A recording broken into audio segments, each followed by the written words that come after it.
Dear students, BCom part first section A and B दोनों section में commercial law या mercantile law ये paper first है और मैं आपको ये पेपर फर्स्ट पढ़ाऊँगी।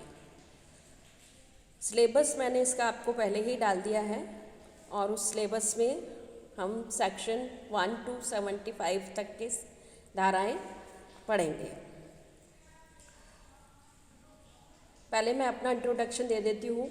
मैं doctor Anuradha Sharma, business administration paper first आपको पढ़ाऊँगी। तो पेपर फर्स्ट यानी कमर्शियल लॉ या मर्केंटाइल लॉ या इसको हम हिंदी में कहते हैं व्यापारिक संनियम। तो ये जो टॉपिक है, सबसे पहले ये जो बुक है इसके बारे में मैं आपको बता दूँ। सबसे अच्छी बुक अगर आप खरीदना चाहते हैं तो इंग्लिश मीडियम में भी है और हिंदी मीडियम में भी है, डॉक्टर R.N. नौलखा। इसके अलावा दूसरी आपकी बुक मिल सकती है आपको माथुर सक्सेना की। इसके अलावा आप इंग्लिश मीडियम में मैथ्यू की बुक्स को भी परचेज़ कर सकते हैं।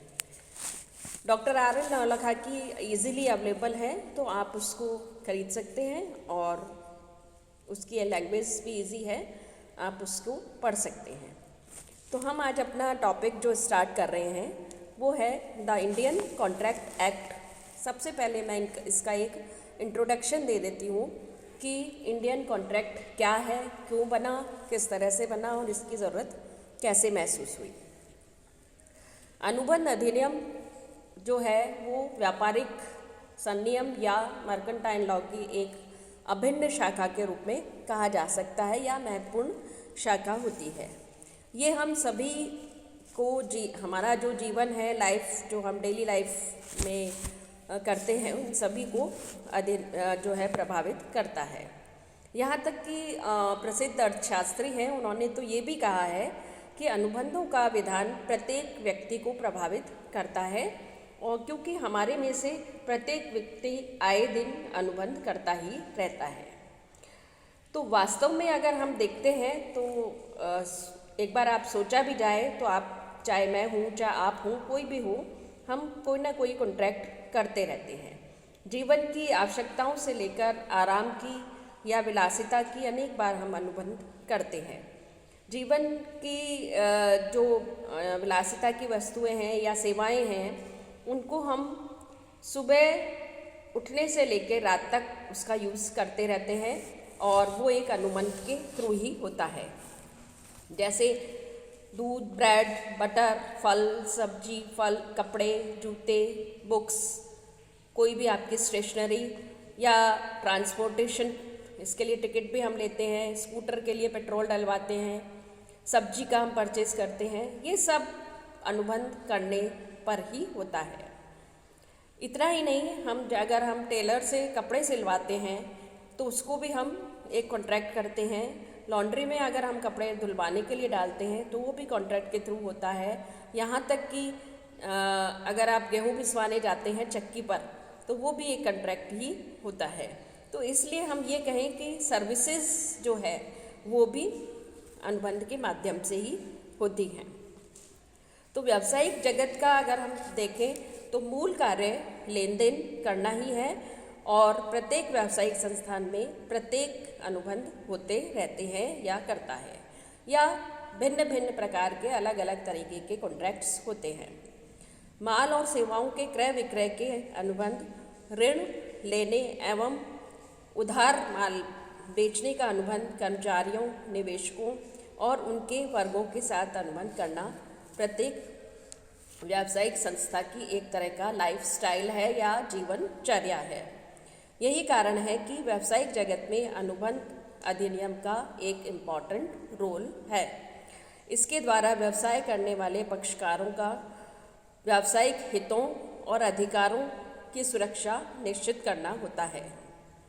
कॉल रॉबर्ट ने ये भी कहा कि जिस प्रकार जनता संपत्ति की सुरक्षा दंड विधान के नियमों पर निर्भर करती है, उसी प्रकार व्यापारिक जगत की सुरक्षा स्थिरता अनुबंधों के विधान पर निर्भर करती है, यानी उसका भी एक लॉ होता है।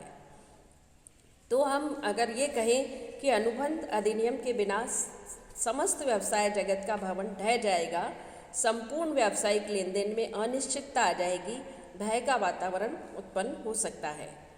लेकिन अगर अनुबंध अधिनियम के सभी पक्षकार अनुबंध से उत्पन्न आशाओं को पूरा करने में विश्वास दिलाता है, तो हम इस डर से, इस अनिश्चितता से और सेफ हो सकते हैं। सर एंसन ने इसमें ये सही लिखा है कि अनुबंध अधिनियम का उद्देश्य यह देखना होता है कि एक व्यक्ति को जो आशा दिखाई देती है वो साकार हो जाएगी और उसे जो कुछ वचन दिया गया है वो पूरा हो जाएगा, यानी उसको ये विश्वास दिलाने के लिए अनुबंध किया जाता है। अब भारत में अनुबंध का विधान कैसे हुआ या किस प्रकार हुआ, क्या उसकी ज़रूरत महसूस की गई, तो अब हम देखते हैं the law of contract in India. The contract of India जो है वो 1872 में बना और इसके पारित होने से पहले भारत में कोई भी ऐसा सामान्य अधिनियम नहीं था। संपूर्ण देश में जो लागू होता हो ऐसा कोई एक्ट जो है आपका अधिनियम नहीं था। देश के जितने भी हाई कोर्ट्स थे वो अंग्रेजी, जितने भी आपके उनके विधान थे, इंग्लिश लॉ जो था, उनके निर्णयों को ही मूल आधार माना जाता था।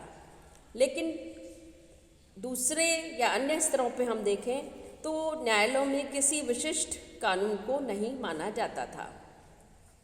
ये न्यायालय केवल न्याय, समानता और सद्भावना यानी जस्टिस, इक्वालिटी और गुड कंसिस्टेंस के सिद्धांत के आधार पर निर्णय देते थे।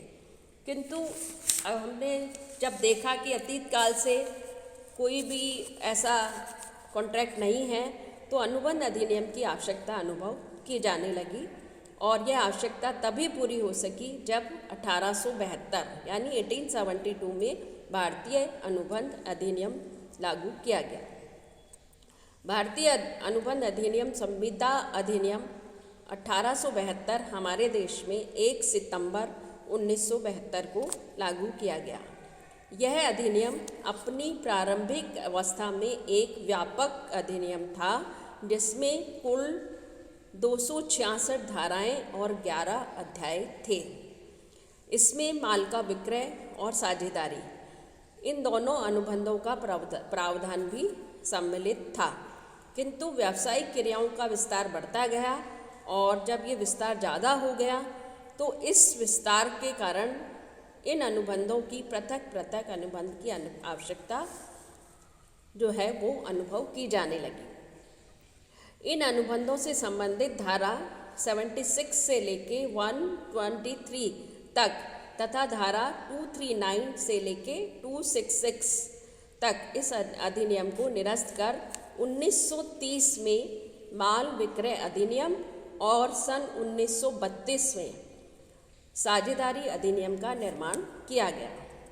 इन परिवर्तनों के बाद भारतीय अधिनियम में कौन कौन से हुए वो मैं आपको बता देती हूँ। इनमें जो विषय वस्तु थी वो थी, पहली, अनुबंध के सामान्य सिद्धांत या अर्ध अनुबंध, ये थी आपके 1 to 75 तक के सेक्शंस में। दूसरा, हमने हानि रक्षा और गारंटी अनुबंध संबंधी प्रावधान, इनको 124 से लेके 147 तक की धारा में शामिल किया गया। तीसरा, इसमें हमने लिया निक्षेप और गिरवी संबंधी अनुबंध प्रावधान, ये 148 से 181 तक की धाराओं को इसमें शामिल किया गया। और चौथा, हमने इसमें लिया एजेंसी संबंधी अनुबंध प्रावधान, ये अनुबंध जो है वो 182 से लेके 238 तक की धाराएं इसमें शामिल की गई। तो इस तरह से हमने देखा कि द इंडियन कॉन्ट्रैक्ट एक्ट को किन किन धाराओं में बांटा गया।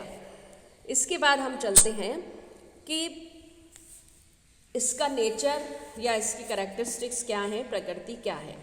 सबसे पहली विशेषता तो इसकी ये है कि अनुबंध का प्रवर्तन कब हुआ, यानी अनुबंध का प्रवर्तन 1 सितंबर 1872 को प्रभावी रूप से प्रवर्तनीय हो गया या हुआ है। ये अधिनियम इस तिथि से पूर्व अनुबंधों को प्रभावित नहीं करता है। ये ध्यान देने योग्य बात है कि इससे पहले के अनुबंधों को ये प्रभावित नहीं करता है। ये भूतकालिक प्रभाव जो हैं उन पर लागू नहीं होता। इसलिए 1 सितंबर 1972 से पूर्व किए गए किंतु इस तिथि के बाद प्रवर्तनीय अनुबंधों पर यह अनुबंध लागू होता है। सेकंड, इसमें आता है अनुबंध का विस्तार। ये मैं आपको बता दूं, ये अधिनियम जम्मू और कश्मीर को छोड़कर यानी उस राज्य को छोड़कर पूरे भारत में लागू होता है। लेकिन अब इसमें चेंज आ गए हैं।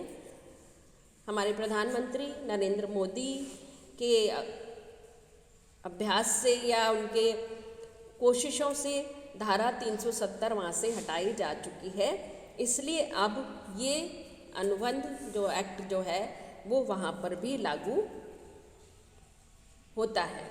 इसलिए हम संपूर्ण भारत को अगर कहें तो यह अधिनियम लागू इसमें किया जा सकता है।